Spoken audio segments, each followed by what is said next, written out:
वर्षमान पुनको स्वास्थ्यमा फेरि समस्या, सुमेरी अस्पतालमा उपचार हुँदै एमाले नन्दा गुरुङलाई बनाए कर्णालीको सभामुखको उम्मेद्वार। उप प्रधानमन्त्री रवि लामिछानेले भेटे निर्मला कुर्मीको न्यायको माग गर्दै आन्दोलनरत अधिकारकर्मी। प्रदेशको उपसभामुखमा एमालेकी सांसद सृजना दनुवार निर्वाचित। माधव नेपाल र रामचन्द्र पौडेल बीच भेटघाट। बाँसको लिङ्गो ठडाएपछि देवघाटमा सुरु भयो माघे संक्रान्ति मेला। प्रचण्ड र केपी ओली बीच मन्त्री परिषद विस्तार बारेमा छलफल। विष्णु माझीले अरूका गीत गाउन छाडेकी हुन् त, यसबारे पुरै जानकारी। सिधुवा बजारमा भीषण आग लागि 5 घर जलेर नष्ट। अभूतपूर्व विश्वासको मतले ऊर्जा दिएको छ भन्दै प्रचण्डले भने। घनश्याम भुसाल एकीकृत समाजवादीको सचिवालय सदस्यमा मनोनित। माघ 3 गते सर्वदलीय बैठक बस्ने। गण्डकी प्रदेशको सभामुखमा सत्ता गठबन्धनबाट माओवादीका धिताल निर्वाचित। माइती घरमा रुबी खानलाई भेट्न गृहमन्त्री रवि लामिछाने पुगे। धरना छाड्न आग्रह गरे। क्षमताको पहिचान र उपयोग गर्न सक्नुपर्छ भन्दै राष्ट्रपति विद्यादेवी भण्डारीको भनाई। बुढी गण्डकी जलविद्युत आयोजनामा मेरो प्राथमिकता रहन्छ भन्दै प्रधानमन्त्री प्रचण्डले भने। कांग्रेसले प्रधानमन्त्रीलाई विश्वासको मत दिनेको उद्देश्य माघ महिनाभित्रै छर्लङ्ग हुन्छ भन्दै रघुवीर महासेठको भनाई। पत्रकारमाथि हातपात गर्नेलाई कारबाही गर्न महासंघको माग। राष्ट्रिय कृषि जैविक विविधता दिवस साताभर मनाइने। माघ 5 अघि प्रचण्डसँग डिल गर्ने तयारीमा शेरबहादुर देउबा। अफलाइन राइडरलाई धमाधम कारबाही गर्दै प्रहरी। चोकचोकमा पठाऊ भन्नेसँग सावधान। उद्योगी व्यवसायीलाई निराशा हुन नदिने गरी काम गर्छु भन्दै अर्थमन्त्री विष्णु पौडेलले भने। मेरा लागि विश्वासको मत चुनौती हो, सबैसँग मिलेर अघि बढ्छु भन्दै प्रधानमन्त्री प्रचण्डको भनाई। वर्षमानको स्वास्थ्यमा समस्या देखिएपछि रोल्पाबाट हेलिकप्टरमा काठमाडौँ ल्याइयो। खाल्डोमा भेटियो बालकको शव, आमा र सौतेनी आमा समातिए। प्रचण्डलाई कांग्रेसले विश्वासको मत दिँदा यसकारण झस्किए केपी ओली। भोलि बेलुकीसम्म सरकारले पूर्णता पाउँछ भन्दै प्रधानमन्त्री प्रचण्डले भने। माइती घरमा धरना बसेकालाई भेटेर गृहमन्त्री रवि लामिछानेले भने आवश्यक परे म पनि बस्छु। यसबारे पुरै जानकारी पनि आजकै भिडियोमा। दर्शक महानुभावहरू नमस्कार। स्मार्ट खबरको न्युज बुलेटिनमा यहाँहरूलाई हार्दिक स्वागत छ। म आर्यन उपानी। सदाको चाहिँ आज पनि हामी उपस्थित भइसकेका छौँ आजका महत्त्वपूर्ण समाचारहरू लिएर। हामीलाई अन्तिमसम्म हेर्नुहोला अनि हाम्रो मेहनतका लागि यो भिडियोमा एउटा लाइक अवश्य गर्नुहोला। दर्शक महानुभावहरू पल पलको न्युज अपडेटका लागि हाम्रो च्यानललाई सब्स्क्राइब गरी नजिकै आउने बेल आइकनलाई क्लिक गर्नुहोला। कहाँबाट हेर्दै हुनुहुन्छ अनि के कस्तो लाग्दैछ आफ्ना कुराहरू तलको कमेन्ट बक्समा कमेन्ट गर्नुहोला। दैनिक रूपमा हेर्नुहुन्छ भने रेगुलर भनेर लेख्नुहोला। आज पहिलोचोटि हो भने फर्स्ट टाइम लेखिदिनुहोला। दर्शक महानुभावहरू देशभित्रबाट हेर्नु भएको छ भने आफ्नो गाउँ ठाउँ सहर अनि जिल्लाको नाम लेखिदिनुहोला। विदेशबाट हामीलाई हेर्नु भएको छ भने कुन देशबाट हेर्नु भएको छ त्यो कुरा पनि तलको कमेन्ट बक्समा कमेन्ट गरिदिनुहोला। आउनुहोस् दर्शक महानुभावहरू आज दिनभरिका मुख्य समाचार सुरु गरौँ गृहमन्त्री रवि लामिछानेको प्रसङ्गबाट। उप प्रधानमन्त्री तथा गृहमन्त्री रवि लामिछानेले निर्मला कुर्मीको न्यायको माग गर्दै माइती घरमा धरना दिइरहेका बाँकेका अधिकारकर्मीसँग भेट गरेका छन्। बाँकेकी निर्मला कुर्मी बेपत्ता भएको घटनाको सत्य तथ्य छानबिन गर्न माग गर्दै बाँकेका अधिकारकर्मीको एक टोली माइती घरमा धरनामा छन् भने उनीहरूले निर्मला कुर्मीको बेपत्ता भएको घटनामा कांग्रेसका नेता तथा लुम्बिनी प्रदेशसभा सदस्य बादशाह कुर्मी दोषी रहेको आरोप लगाउँदै उनीमाथि अनुसन्धान गर्न माग गरेका थिए। यसअघि गृहमन्त्री लामिछानेले अधिकारकर्मीहरूलाई आन्दोलन फिर्ता लिएर अनुसन्धानमा सहयोग गर्न समेत आग्रह गरेका थिए, तर अधिकारकर्मीहरूले धरनाको आन्दोलन कार्यक्रम जारी राखेका थिए। गृहमन्त्री रवि लामिछानेले निर्मला कुर्मी र नकुन्नी धोबीको हत्याका दोषीलाई कारबाही गर्ने प्रतिबद्धता जनाएका छन् भने मलाई राम्रोसँग काम गर्न दिनुहोला, एकपटक रिभाइज गर्न दिनुहोला। लामिछानेले सम्बोधन गर्दै अघि भने अघिल्लो अनुसन्धानमा बिग्रिएका कुराहरूलाई सच्याउन केही समय दिनुहोला। मलाई के विश्वास छ भने तपाईले भने अनुसार यो अनुसन्धान प्रक्रियामा हामी काम गर्छौं। न्याय मागेर बसेकाहरूलाई सम्झाउँदै गृहमन्त्री रवि लामिछानेले भने म पनि बस्न आउँछु पनि भनेका थिए। आफूहरू माइती घरबाट न्याय नपाई नजाने धरनामा बसेकी रुबी खानले बताएकी थिइन्। घटना बारेमा अनुसन्धान गर्न दोषीलाई कारबाही गरेरै छाड्ने बताउँदै धरनामा बसेकाहरूलाई ढुक्कसँग घर फर्किन लामिछानेको आग्रह थियो। दर्शक महानुभावहरू आफूहरू काम गरिरहेको बताउँदै लामिछानेले दोषीलाई कारबाही गरी छाड्ने समेत बताएका छन्। प्रधानमन्त्री पुष्पकमल दाहाल प्रचण्डले भोलि बेलुकीसम्म सरकारले पूर्णता पाउने बताएका छन्। शनिबार राजधानीमा सम्पादकहरूसँगको छलफलका क्रममा प्रधानमन्त्री प्रचण्डले विश्वासको मत दिँदै दलहरूसँग बैठक राखेर सहमतिको कोसिस गर्ने बताएका हुन्। राष्ट्रपति र सभामुख कसलाई बनाउने भन्ने बारेमा लिखित सहमति भएको छैन। प्रधानमन्त्री प्रचण्डले भने छलफल गर्दै जाने भन्ने छ। सबै दलको बैठकबाट पनि त्यसबारेमा केही सहमति होला। प्रधानमन्त्री प्रचण्डले आज बिहान मात्रै नेकपा एमालेका अध्यक्ष केपी शर्मा ओलीसँग भेटवार्ता गरेका थिए। सो भेटमा भोलि बेलुकीसम्ममा सरकारले पूर्णता पाउने बारेमा छलफल भएको प्रचण्डले बताएका छन्। ओलीजीसँग पनि त्यही कुरा भएको छ। भोलि बेलुकीसम्म सरकारले पूर्णता पाउँछ र पर्सि पुनः मन्त्री परिषद बैठक बस्छ भन्दै प्रधानमन्त्री प्रचण्डले भनेका छन्। नेकपा माओवादी केन्द्रका उपमहासचिव वर्षमान पुनको स्वास्थ्यमा समस्या देखिएपछि रोल्पाबाट हेलिकप्टर मार्फत काठमाडौँ ल्याइएको छ। स्रोतका अनुसार स्वास्थ्यमा गडबड भएपछि पुनलाई ललितपुरको धापाखेल स्थित सुमेरु सिटी अस्पतालमा उपचार गराइँदैछ भने गृह जिल्ला समेत रहेको रोल्पामा आयोजित कार्यक्रममा सहभागी हुन पुगेका पुनलाई हेलिकप्टरबाट काठमाडौँ ल्याइएको छ। निकट स्रोतले हामीसँग यसबारेमा जानकारी गराएको हो। स्रोतका अनुसार उनको अहिले उपचार भइरहेको छ। पुन गत 5 पुसमा मात्रै चीनमा उपचार सकाएर नेपाल फर्किएका थिए। वंशाणुगत जन्डिसबाट पीडित पुन चुनावी धपेडीका कारण रोग बल्झिएपछि गत 16 मङ्सिरमा नेपाली चिकित्सकहरूको परामर्शमा फलप उपचारका लागि चीन गएका थिए। उनको शेन्जेन प्रान्तस्थित थर्ड पिपुल्स अस्पतालमा उपचार भएको थियो। नेपालबाट जाँदा पुनमा निन्द्रा नलाग्ने, शरीर चिलाउने, लगातार खोकी लाग्ने र खानामा अरुचि तथा तारनतार बान्ता हुने जस्ता स्वास्थ्यमा समस्या देखिएका थिए। उपचारपछि भने ती समस्या हटेको छ भने उपचारमा जानु अघि पुनको शरीरमा जन्डिस बिलरुबिनको मात्रा 27 बिन्दु थियो भने हाल बिलरुबिनको मात्रा घटेर 18 मा आएको छ। पुनमा भएको रोगलाई चिकित्सकीय भाषामा सिग्लर नाजार टाइप 2 सिन्ड्रोम पनि भन्ने गरिन्छ। प्रधानमन्त्री पुष्पकमल दाहाल प्रचण्डलाई विश्वासको मत दिएको प्रतिपक्षी नेपाली कांग्रेसले रणनीतिक छलफल थालेको छ। कांग्रेस सभापति शेरबहादुर देउवाले सभामुखको निर्वाचनलाई लक्षित गरेर आन्तरिक गृह कार्य तीव्र पारेका छन्। 4 माघमा सभामुख र 7 माघमा हुने उपसभामुखको निर्वाचनको रणनीति बनाउन बिहीबार पदाधिकारी बैठक समेत राखेका थिए भने उक्त बैठकमा सभामुख र उपसभामुखको निर्वाचनको लागि प्रधानमन्त्री प्रचण्डसँग छलफल गर्ने शेरबहादुर देउवाको प्रस्ताव थियो। यस्तो प्रस्तावमाथि पदाधिकारी बैठकमा कसैको पनि थिएन। प्रवक्ता प्रकाश शरण महतका अनुसार सभामुख र उपसभामुख चुनाव बारेमा सत्ताभित्र र बाहिरका दलसँग छलफल गर्ने निर्णय भएको छ। उनले भने एक्लै हाम्रो मतले जित्ने अवस्था छैन, त्यसैले संसदमा भएका सत्ता पक्ष र अरू दलहरूसँग पुगेर निर्णय गर्छौं भन्दै बताइएको छ। विशेष गरी माघ 5 अघि प्रचण्डसँग डिल गर्ने तयारीमा शेरबहादुर देउवा रहेका छन्। नेकपा एकीकृत समाजवादीले नेता घनश्याम भुसाललाई केन्द्रीय सचिवालय सदस्य मनोनित गरेको छ। आज बिहान बसेको एकीकृत समाजवादीको बैठकले नेता भुसाललाई केन्द्रीय सचिवालय सदस्यमा मनोनित गरेको हो। 4 मङ्सिरको चुनाव अघि नेकपा एमाले छाडेका भुसाल शुक्रबार नेकपा एकीकृत समाजवादीमा प्रवेश गरेका थिए। पवित्र तीर्थस्थल देवघाटको बेनीमा आज बिहान बाँसको लिङ्गो गाडेर माघे संक्रान्ति मेलाको शुभारम्भ गरिएको छ। गोलेश्वर आश्रमका पीठाधीश अनन्त श्री विभूषित आत्मानन्द गिरिजी महाराज, हरिहर आश्रमका पीठाधीश 1008 स्वामी ज्ञानानन्द जी महाराज, महेश सन्यास आश्रमका पीठाधीश 108 स्वामी रणमानन्द जी महाराज सहित सन्त महन्त बटुक लगायत स्थानीय व्यक्तिको उपस्थितिमा बाँसको लिङ्गो ठडाइएको हो। यसअघि गोलेश्वर आश्रममा भेला भएर विधिवत रूपमा लिङ्गो सहित शोभायात्रा बेनीमा पुगेको थियो भने सो अवसरमा देवघाट क्षेत्र विकास समितिका अध्यक्ष बद्री अधिकारी, सदस्य नवराज ढकाल लगायतको उपस्थिति रहेको थियो। यससँगै चितवन तनहुँ र नवलपरासीको संगमस्थल देवघाटमा माघे संक्रान्ति मेला सुरु भएको छ।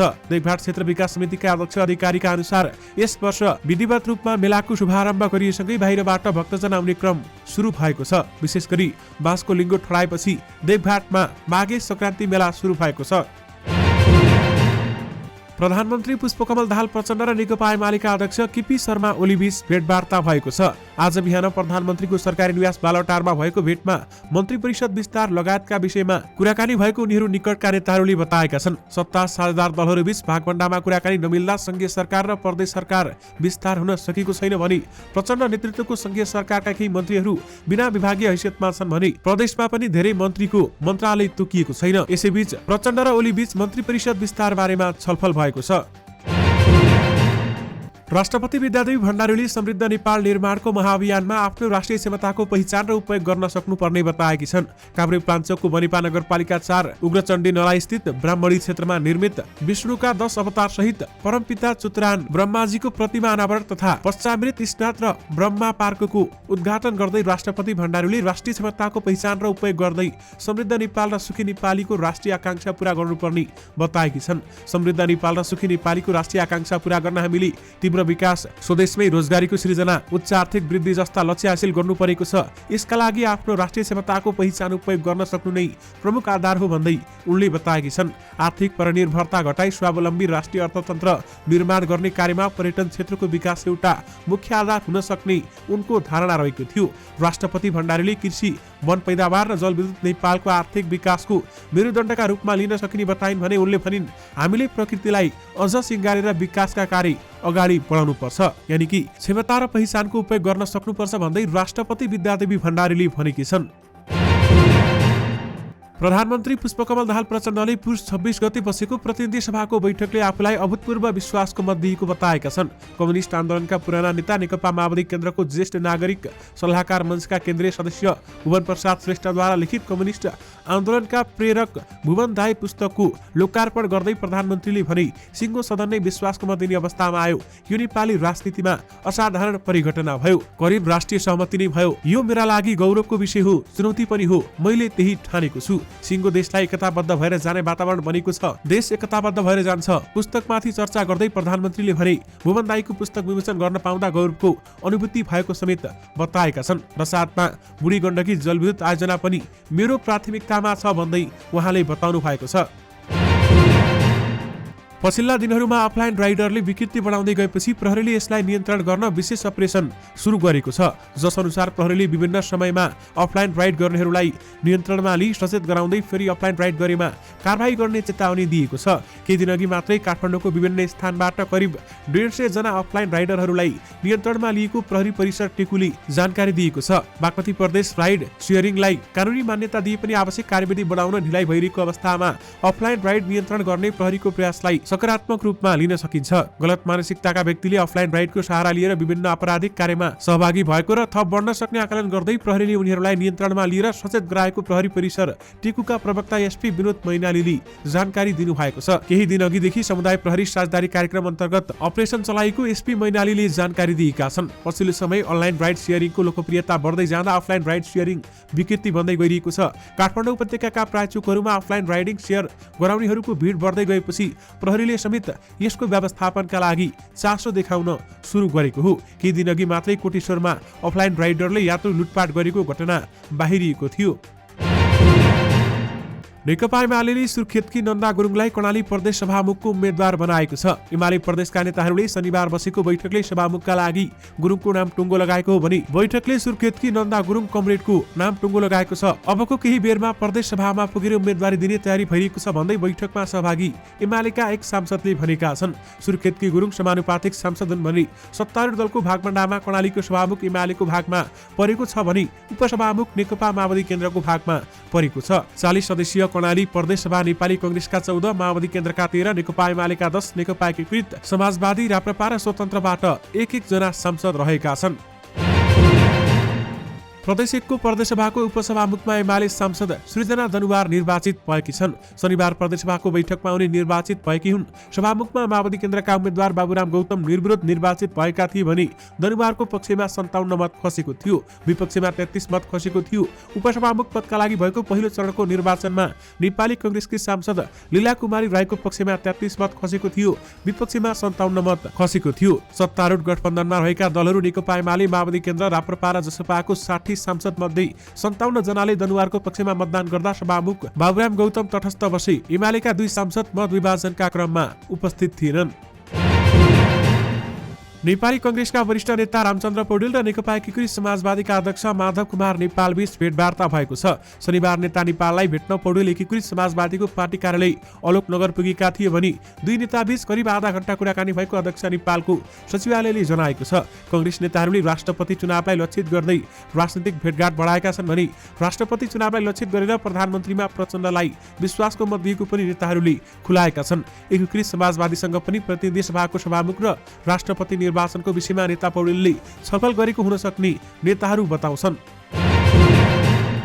आगामी माघ 3 गते सर्वदलीय बैठक बस्ने भएको छ। प्रधानमन्त्री पुष्पकमल दाहाल प्रचण्डले विभिन्न सञ्चार माध्यमका सम्पादकहरूसँगको छलफलमा सभामुखको निर्वाचन अघि सर्वदलीय बैठक बोलाउन लागेको जानकारी दिएका हुन्। उनले आइतबार बैठकको आह्वान गर्ने पनि बताएका छन्। आगामी माघ 5 गते सभामुखको निर्वाचन हुँदैछ।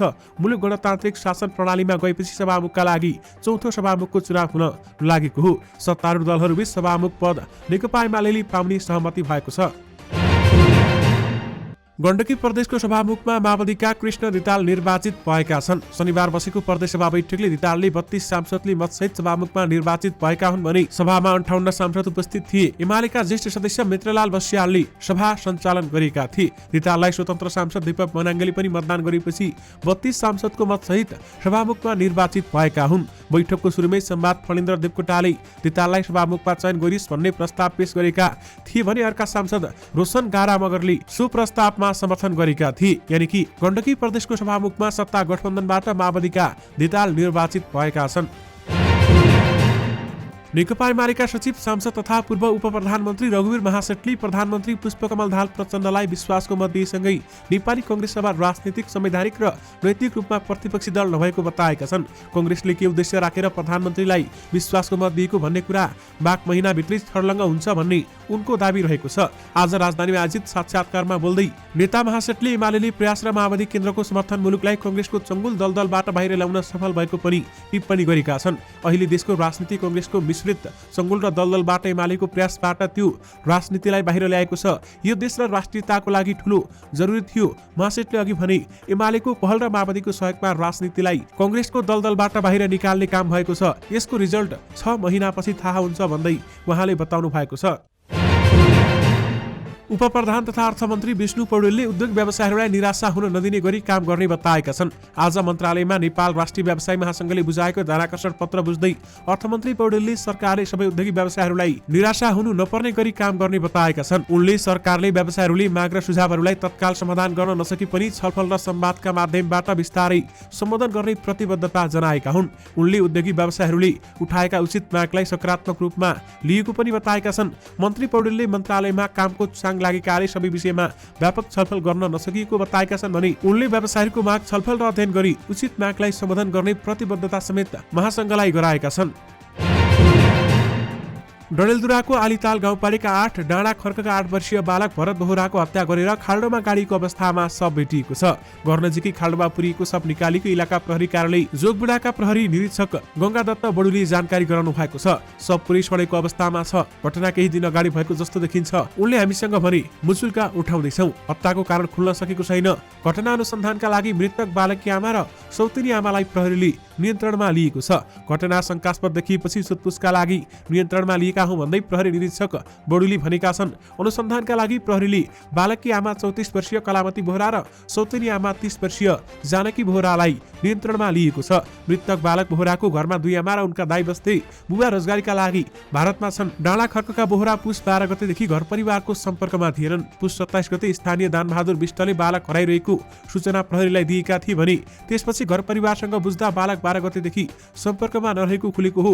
बालकको हत्या गरेर शव खाल्डोमा पुरिएको आशंका लागेपछि विज्ञ टोली लिएर प्रहरीले उत्खनन गर्दा शव फेला परेको हो। लोकधोरी गायिका विष्णु माझी यति बेलामा पुनः गुमनाम जस्तै बनेकी छन्। 6 महिना भयो उनको नयाँ गीत रिलिज नभएको। 1 वर्षभन्दा बढी भयो अरूका गीत गाउन छाडेको। उनी अहिले काठमाडौँमा बसोबास गर्छिन्, तर कहाँ बस्छिन् भन्ने लोकगीत क्षेत्रका कलाकार कसैलाई थाहा छैन। प्रत्येक तीजमा उनको गीतको खोजी हुन्छ। एउटा गीत पनि आउँछ, तर यति बेला निकै डिमान्डेड गायिकाको छवि बनाएकी विष्णु बेखबर बनेकी छन्। गत वर्षको तीजमा रिलिज भएको चरी जेलैमा 2 उनको पछिल्लो गीत हो भने तर भाग 1 जति यो चल्न सकेन। पुरानै स्वादलाई मिलाएर गीत ल्याएको भन्दै उनी आलोचित पनि भइन्। यो गीतमा उनकै पति सुन्दरमणि अधिकारीको शब्द र संगीत छ। विष्णुले श्रीमान सुन्दरमणिको कम्पोज भन्दा अरूको गीत नगाएको वर्ष दिन बितिसक्यो। लोकगीत क्षेत्रका धेरै कलाकारलाई लाग्न थालिसकेको छ कि माझीले आफ्नै बाहेक अरूका गीत गाउने छैनन्। उनीसँग धेरै गीतमा सहकार्य गरेका शिव हमालले यो कुराको संकेत गरे। उहाँले बाहिरी गीत नगाउने भन्नुभएको हो। सायद यही कारणले नयाँ गीत नआएको हुनुपर्छ भन्दै उनले बताएकी छन्। हमालको जस्तै कुराहरूका गायक कुलेन्द्र विश्वकर्माको समेत रहेको छ। विष्णु माझीले अरूका गीत गाउन छाडेकी हुन् त? अहिले यो ठूलो प्रश्न छ भने अहिले 1 वर्ष भइसकेको छ। 1 वर्षसम्म अरूको गीत भने विष्णु माझीले गाएकी छैनन्। धनकुटाको छथर जोरपाटी गाउँपालिका स्थित सिधुवा बजारमा भीषण आगलागी हुँदा 5 घर जलेर नष्ट भएको छ। बेलुका 7 बजे लागेको आगोबाट बजारको काउली चोक नजिकका घरहरू पूर्ण रूपमा जलेर नष्ट भएको स्थानीयवासी दीपक खड्काले जानकारी दिएका छन्। के भएर आगलागी भयो थाहा भएको छैन। एउटा घरको नाम निशान छैन। अरू घर पनि धेरै जलेका छन् भन्दै उनले भनेका छन्। छिमेकी जिल्ला तेह्रथुमको लालीगुराँस नगरपालिका बसन्तपुर बजारबाट आएको दमकल र छथर जोरपाटी गाउँपालिकाको जेसीबी डोजरको सहयोगमा अहिले आगो निभाइसकिएको समेत उनले जानकारी गराएका छन्। यानि कि सिन्धुवा बजारमा भीषण आगलागी भएको छ भने 5 घर जलेर नष्ट भएका छन्। समाचार संकलनका क्रममा हरेकन्यूज.com अनलाइनमा कार्यरत पत्रकार कृष्ण कटेलमाथि हातपात गर्नेलाई कारबाही गर्न नेपाल पत्रकार महासंघले माग गरेको छ। शुक्रबार दिउँसो नयाँ बानेश्वर चोकमा काठमाडौँ महानगरपालिकाले अनधिकृत संरचना हटाउने गरेको समाचार संकलनका लागि पुगेका पत्रकार कटेल सहितका 6 जना सञ्चारकर्मीमाथि व्यापारीहरूले दुर्व्यवहार गरेका थिए। सो क्रममा एक मोबाइल पसल सञ्चालकले पत्रकार कटेलमाथि कुटपिट गरेको पीडित पत्रकारले महासंघलाई जानकारी गराएका छन्। महासचिव रोशन पुरीले एक विज्ञप्ति जारी गर्दै स्वतन्त्र रूपमा सञ्चारकर्ममा जुटेका पत्रकारमाथि भएको हातपात र प्रेस स्वतन्त्रतामाथि अथवा प्रेस स्वतन्त्रता विरोधी काम भएको बताएका छन्। महासंघ प्रेस स्वतन्त्र विरोधी र यो घटनाको कडा शब्दमा भर्त्सना गर्दै घटनामा संलग्नको पहिचान गरी तत्काल कानुनी दायरामा ल्याएर पत्रकारलाई सुरक्षाको प्रत्याभूति दिलाउन सम्बन्धित निकायसँग माग गर्दछ भन्दै विज्ञप्तिमा भनिएको छ। सरकारले पहिलो पटक यस वर्षदेखि माघ 1 गतेलाई जीवन तथा वातावरणका लागि कृषि जैविक विविधता भन्ने मूल नाराका साथ राष्ट्रिय कृषि जैविक विविधता दिवस मनाउन लागेको छ। नेपाल समाजमा कृषि तथा कन्दमूलजन्य धेरै थरीका परिकार बनाए खाने माघे संक्रान्तिको महत्त्वका आधारमा दिन छनौट गरी कृषि जैविक विविधता दिवस मनाउन लागेको हो। कृषि तथा पशुपन्छी विकास मन्त्रालयका सचिव डाक्टर गोविन्द प्रसाद शर्माले माघे संक्रान्तिले समाज संस्कृति परम्परा भूगोल र सबै जात जातिलाई जोड्ने र विविध परिकार खाने दिन भएकाले त्यसलाई दृष्टिगत यस वर्षदेखि निरन्तर रूपमा माघ 1 गते यो दिवस मनाइने प्रतिबद्धता व्यक्त गरेका छन्। दर्शक महानुभावहरू, यो सँगै तपाईहरुमाझ आजका सबै मुख्य समाचारहरू राखिसकेका छौं। फेरि तपाईहरुमाझ नयाँ मुख्य समाचारको साथमा उपस्थित हुने नै छौं। अहिलेलाई भने मलाई बिदा दिनुहोस्। नमस्कार।